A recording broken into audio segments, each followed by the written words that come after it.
In news just in, former UN Secretary-General Kofi Anan has died. He served as the UN chief from January 1997 to December 2006. He was a co-recipient of the 2001 Nobel Peace Prize along with the UN.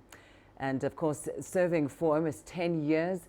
He was also born in Kumasi in Ghana. Anan went on to study economics at Macalester College, international relations from the Graduate Institute of Geneva, as well as management at MIT.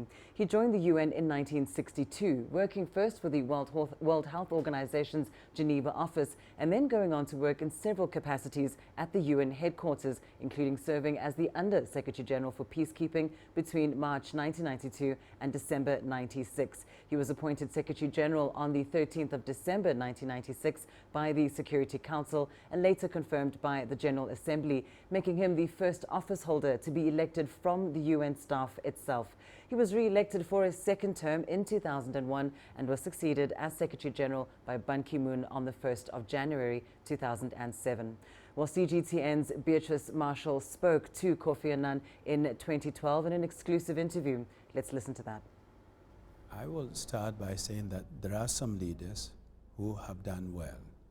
There are many who have overstayed. I really believe that any leader who has done more than 2 terms, or at least 3, should begin looking around and thinking of his or her future. Because if they continue and insist on sticking around, they will go into have troubles. The population will demand change.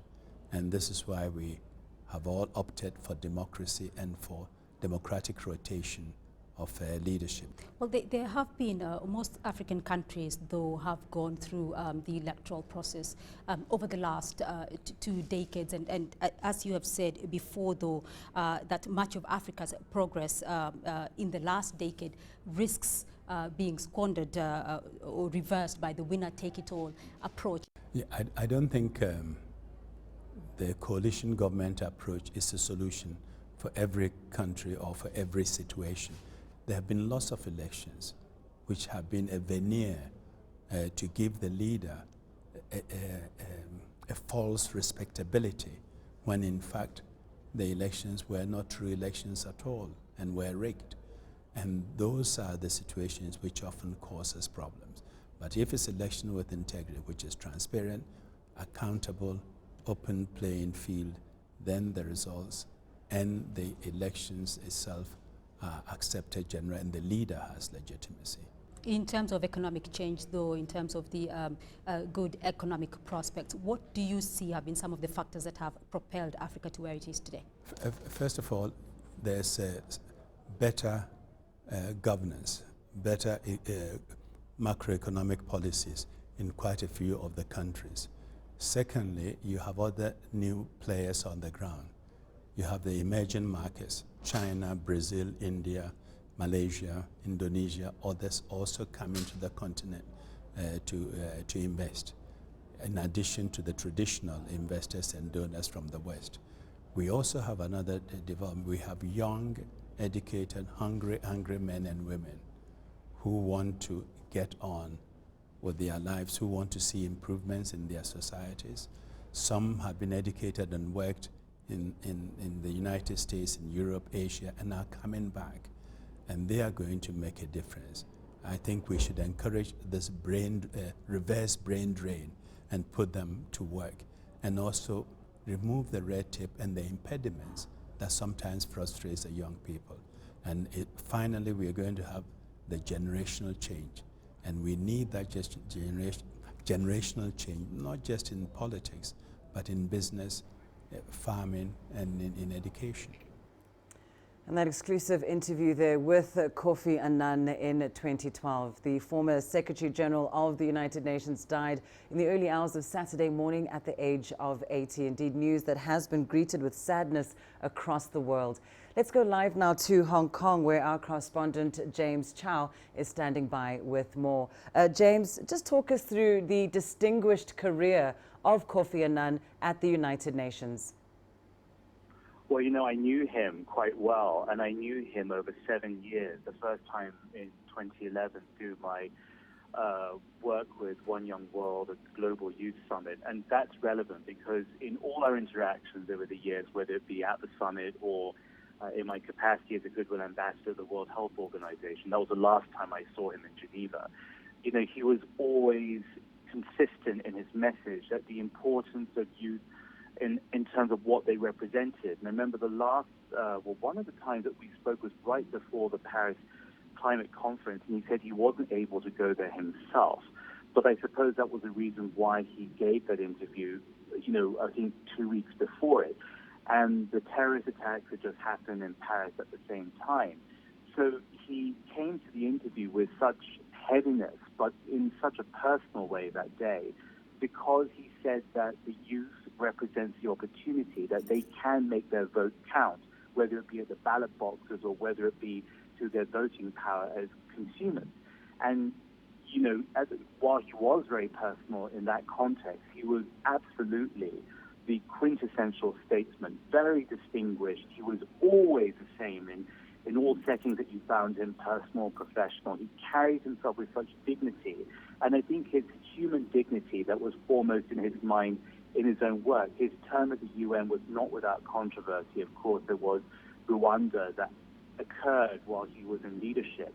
But, you know, when people talk about the loss of a person when they passed away, I think this loss will be felt particularly so because his work wasn't done yet. It wasn't complete. You know, we're living in this world where we're experiencing so many challenges, you know, inward thinking, nationalism, populism. And Mr. Anan had a different role as one of the elders and a particularly influential global statesman as a leader from Africa, but also as a leader who represented all of us. I think that when you talk about what this loss represents, it's a particularly significant one. And indeed, James, as you say, you know, knowing him personally, and you've described him as the quintessential statesman, he really was an iconic figure of value-based leadership. What kind of legacy do you think he leaves behind? Well, I think Rwanda may be mentioned by some people, but I think overridingly the legacy will be of a very gentle person. You know, if any of us had the opportunity to meet him in person, he really was very similar to the way he came across in public life. He was very gentle, very quiet, yet at the same time, when you touched his buttons in terms of what he was particularly passionate about, which was social justice, then with that same gentility, he really had an ability to deconstruct all the UN bureaucracy around him and to communicate very clearly what the moral leadership at stake was in that particular situation. On a personal level, and it's just, you know, just so immediate because I found out that he passed away when your office called me a couple of minutes ago. Such a shock to hear this because I don't think we knew that he was even sick. But the other legacy personally that I've seen of, he was a very complex person behind the scenes in some ways, but he lent that complexity to what he did. It wasn't just climate change, which is what he was latterly very well known for. As I said, social justice all around, whether it had to do with youth issues, but particularly the last time I saw him was at the Neglected Tropical Diseases Global Summit with Margaret Chan and Bill Gates. And I moderated that event, and he had quite a cough on that day, now that I think about it. His voice is very, very soft. I don't think that has anything to do with what's happened and occurred today. But even no matter how quietly spoken he was a giant. In his quietness, he was a giant. And he was willing to step up and step out when it had to do with people who had maybe not a voice or maybe they just weren't being listened to. In that case, the 1 billion people who still live with such awful, tragic diseases like leprosy. But he also had another personal legacy, and I'm not sure how well known this is. But in the last years, at his foundation in Geneva, he set up an anti-extremism movement that was led by global youth at One Young World and other fora. And that was what he was particularly concerned by, which was identity and how society is under threat from extremism and the forces that represents within itself. Well, James Chow, really thank you so much for sharing so much of that personal insight and knowledge of an exceptional man. Thank you so much for your contribution. James Chow joining us there in Hong Kong. Now, if you have just tuned in, the breaking news this morning, of course, is that former UN Secretary-General Kofi Anan has died. He served as the UN chief from January 1997 to December 2006. He was a co-recipient of the 2001 Nobel Peace Prize along with the UN. He was born in Kumasi in Ghana, and Anan went on to study economics, first at Macalester College and international relations later from the Graduate Institute of Geneva, as well as management at MIT. Anan joined the UN in 1962, working for the World Health Organization's Geneva office, and then going on to work in several capacities at the UN headquarters, including serving as the Under-Secretary-General for Peacekeeping between March 1992 and December 1996. He was appointed as the Secretary-General of the UN on the 13th of December by the Security Council and later confirmed by the General Assembly, making him the first office holder to be elected from the UN staff itself. He was re-elected for a second term in 2001 and was succeeded as Secretary-General by Ban Ki-moon on the 1st of January 2007. He died this morning, on Saturday morning, at the age of 80. Our top story this hour: the world is mourning the death of former UN Secretary-General Kofi Anan. He served as the UN Secretary-General for 10 years.